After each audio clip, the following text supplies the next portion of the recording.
రంగుల వేడుక, ఆనందాల కానుక అయిన హోలీ గురించి తెలుసుకుందాం. శిశిరంలోనే వసంత సంతను తీసుకొచ్చే పర్వమే హోలీ. లేత చెవులు వేసి పులకరించిపోతున్న తరుణంలో ప్రకృతి కాంత పరవశించిపోతుంది. వసంత పంచమి నుంచి ఆమని ఆగమనానికి ప్రకృతి సిద్ధమవుతుంది. ఈ సంబరాన్ని హోలీకేలి రెట్టింపు చేస్తుంది.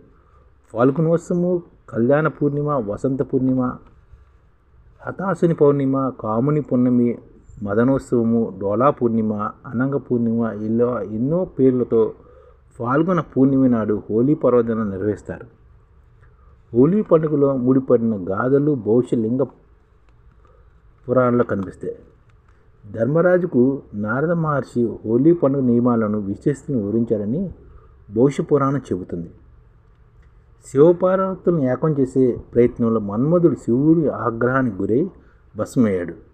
అతని భార్య రతీదేవి ప్రార్థన మేరకు ఆమెకు మాత్రమే సశరీరంతో మిగిలిన వారికి అనుగుడిగా అంటే అదృశ్య రూపంలో మన్మధుడు గోచరవుతాడని శివుడు వరమిచ్చాడు. ఈ సందర్భంలో అనంగ పూర్ణిమ అంటారు. గాథ సప్తపది, కామసూత్రాలు, నాగావళి వంటి గ్రంథాల్లో హోలీ వైభవ ప్రస్తావన ఉంది. శిశుహంతిక అయిన రాక్షసి హోలికా వినాశనానికి సూచిక హోలీ పర్వదినం అని చెప్తారు. అగ్ని కూడా దహించలేని శక్తివంతురాలైన హోలికా హిరణ్యాసుడు సోదరి. అంటే అగ్ని కూడా దహించలేని శక్తివంతురాలు హోలిక అనమాట, హిరణ్యాసుడు సోదరి. ప్రహ్లాదుని ఒడిలో కూర్చోబెట్టుకుని అగ్ని ప్రవేశం చేయమని ఆమెను హిరణ్యకశిపుడు ఆదేశిస్తాడు. హరిభక్తులైన ప్రహ్లాదుడి స్పర్శ వల్ల హోలిక శక్తి సన్నగిల్లి ఆమె అగ్నికి ఆహుతి అవుతుంది. ఆ అగ్నికిల నుంచి ప్రహ్లాదుడు ఏ గాయము లేకుండా బయటికి వస్తాడు. అలాగే దుంద అనే రాక్షసి అంతానికి సంతోషంగా ప్రజలు హోలీ జరుపుకునే సంప్రదాయం ఏర్పడింది భవిష్య పురాణ కథ. అంటే ఇలాగ భవిష్య పురాణంలో కథలు ఉన్నాయి. అలాగే శివపురాణంలో హోలీ కూడా కథలు ఉన్నాయి. అలాగే భారతీయ సంస్కృతిలో ఒక రంగుల హరివిల్లు హోలీ. కాలానికి అనుగుణంగా మనలో ఆనందాలు నింపే పండుగలతో శోభిస్తుంది హోలీ. వసంత ఋతువు ప్రారంభానికి ముందు వచ్చే హోలీ అయితే చెప్పనే అక్కర్లేదు. వయోభేదం మరిచి అందరూ వసంతలాడి మయమించే రంగుల పండుగ చేసుకుంటారు. ఆనందహేళ అయిన హోలీ వెనుక సంప్రదాయం విశేషణాలు ఎన్నో ఉన్నాయి. బృందావనం రాక్షసకేర వసంతోత్సవం ఒక అద్భుత రసమైన వేడుక. గోపికలపై శ్రీకృష్ణుడు వివిధ రంగు పుష్పాలను ఆనందితాలుగా వెరజల్లితే గోపికలు గోపాలతో వసంతలు చిలకరించారట. ఈ మధురమైన వసంత సంబరాలను కవింతల హృదయంగా వెళ్తున్న చెప్తుంటారు. అందుకనే వసంతంలోని ఈ హోలీ పండుగ జరుపుకుంటారన్నమాట. హోలీ వేడుక ఉత్తర భారతదేశంలో డోలా జాతరగా కూడా నిర్వహిస్తారు. ఇందులో భాగంగా రాధాకృష్ణ మూర్తులతో ఊయిల్లో ఉంచి లాలిపాటలు ఆలపిస్తారు. ఈ సందర్భంగా రంగును కూడా చిలకరించుకుంటారు. మధుర మీనాక్షదేవి తపోదేశ చేపట్టి సుందరీశ్వరుణ్ణి మెప్పించి ఫాల్గుణ పౌర్ణమి నాడే వివాహం చేసుకుందని పురాణాల కథ. దక్షిణ భారతంలో శక్తి ఆలగలో ఫాల్గుణ పౌర్ణమి నాడు కళ్యాణ వ్రతాన్ని నిర్వహించే ఆచారం కూడా కనిపిస్తుంది. ఈ పర్యావహితం కూడా ఉందన్నమాట. వేదకాలంలో హోలీని సహస్రేష్ఠ యజ్ఞంగా జరుపుకునేవారు.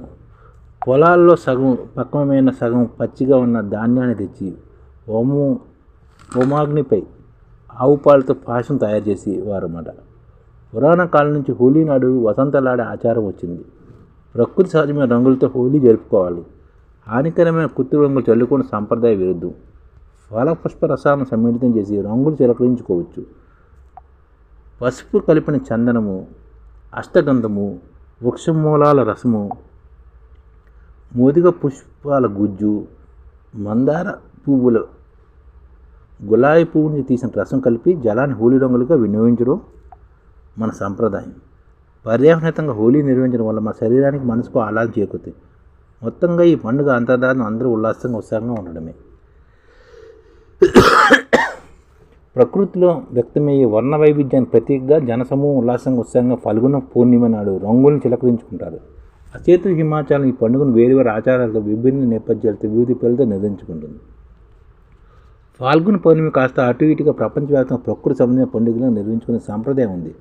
ప్రాంతం ఏదైనా ఏ తరహాల పండుగ చేసుకున్నా ఇది మత సామరస్యానికి సంయుక్త చిహ్నంగా నిలుస్తుందని సత్యం. అందుకనే హోలీ నాడు అందరూ ఎన్నెన్నో వర్ణాలు ఉంటాయన్నమాట. దాని గురించి ఒకసారి చూద్దాం. మానవ జీవితం సప్తవర్ణ సమేతమైనది. ఒక్కో రంగు ఒక్కొక్క భావాన్ని ప్రాతినిధ్యం వహిస్తుంది. మానవ చేతనలో ఆలోచనలో రంగులు ఎక్కువ ప్రభావం చూపుతాయి. ఆ రంగులో ఉన్న కళాత్మక విన్యాసం మనిషి కళలను సాకారం చేసుకునే అవకాశం కలిగిస్తుంది. అందుకని ఒక్కొక్కదాన్ని చూద్దాం. ఎరుపు అన్ని వర్ణాల కన్నా ఎక్కువ ఉత్తేజాన్ని ఇస్తుంది. ఉత్సవభరితం ఏదైనా ఎరుపు రంగులోనే ఉంటుంది. ఎరుపు ప్రేమకు చిహ్నం. నీలం రంగు అన్నింటిలో తనలో కలుపుకునే తత్వం కలది. మన అవగాహన మించినది ఏదైనా సాధారణ నీలం రంగులో ఉంటుంది. అది సముద్రం అయినా ఆకాశం అయినా.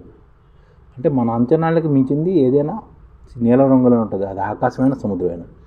ఆధ్యాత్మిక మార్గం నడిచే వ్యక్తులు నారింజ రంగును ఎంచుకుంటారు. యోగ సాధనలో అజ్ఞాన చక్రం కదులుతున్నప్పుడు అది నారింజ రంగులో ఉంటుంది. ఈ వర్ణం త్యాగాన్ని సూచిస్తుంది. శరీరంలో అత్యంత ప్రాథమిక చక్రమైన మూలాధార వర్ణం పసుపు. పసుపు నీలం నుంచి జనించేది ఆకుపచ్చ. హరితవర్ణం ప్రశాంతమైన మనసులో స్పష్టతను అందిస్తుంది. పచ్చ వృద్ధి, పునరుద్ధరణ, శాంతిని తెలియజేస్తుంది. తెలుపు నుంచి అన్ని రంగులు ఉద్భవిస్తాయి. వాన వెలిసాక ఆకాశం ఏర్పడే హరివిల్లు పుట్టిందే సూర్యుడిని తెల్లకిరణం నుంచి. తెలుపు పవిత్రతను, శాంతిని, స్వచ్ఛతను తెలుపుతుంది. అందుకనే 7 రంగుల గురించి తెలుసుకోవాలి. అలాగే 7 రంగులు ప్రకృతి సిద్ధంగా మనం హోలీకి జరుపుకోవాలన్నమాట. అవి ఏంటో చూద్దామంటే, ఫలపుష్ప రసాలు సమ్మేళనం చేసే రంగుల్ని మనం చిలకరించాలి. పసుపు కలిపిన చందనం, అష్టగంధం, వృక్ష మూలాల రసం, మోదుగ పుష్పాల గుజ్జు, మందార పువ్వులు, గులాబీ పువ్వులను తీసిన రసాన్ని, జలాన్ని హోలీ రంగులుగా వినియోగించాలి. అంటే వీటిలో మనం వినియోగించాలన్నమాట. దీనివల్ల శరీరానికి, మనసుకి ఆహ్లాదం ఉంటుంది అన్నమాట. అంటే పసుపు కలిపిన చందనం, అష్టగంధము, వృక్షమూలాల రసము, మోదుగ పుష్పాల గుజ్జు, మందార పువ్వులు, గులాబీ పువ్వుల నుంచి తీసిన రసం, ఇదే మన హోలీకి వాడాలి. కానీ మనం ఇప్పుడు కృత్రిమ రంగులు వాడేస్తున్నాం. దీనివల్ల చాలా ఇబ్బంది.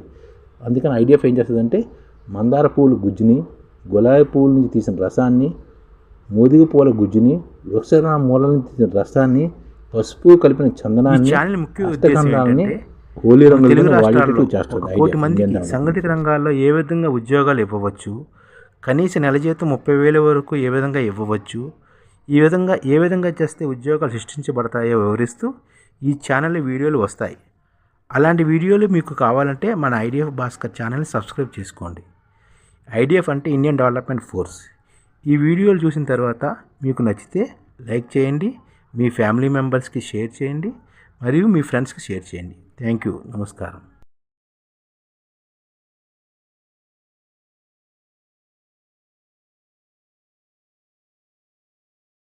ఈ ఛానల్ ముఖ్య ఉద్దేశం ఏంటంటే, మన తెలుగు రాష్ట్రాల్లో 1 కోటి మందికి సంఘటిత రంగాల్లో ఏ విధంగా ఉద్యోగాలు ఇవ్వవచ్చు, కనీస నెల జీతం 30,000 వరకు ఏ విధంగా ఇవ్వవచ్చు, ఏ విధంగా చేస్తే ఉద్యోగాలు సృష్టించబడతాయో వివరిస్తూ ఈ ఛానల్ వీడియోలు వస్తాయి. అలాంటి వీడియోలు మీకు కావాలంటే మన ఐడిఎఫ్ భాస్కర్ ఛానల్ని సబ్స్క్రైబ్ చేసుకోండి. ఐడిఎఫ్ అంటే ఇండియన్ డెవలప్మెంట్ ఫోర్స్. ఈ వీడియోలు చూసిన తర్వాత మీకు నచ్చితే లైక్ చేయండి, మీ ఫ్యామిలీ మెంబర్స్కి షేర్ చేయండి, మరియు మీ ఫ్రెండ్స్కి షేర్ చేయండి. Thank you. నమస్కారం.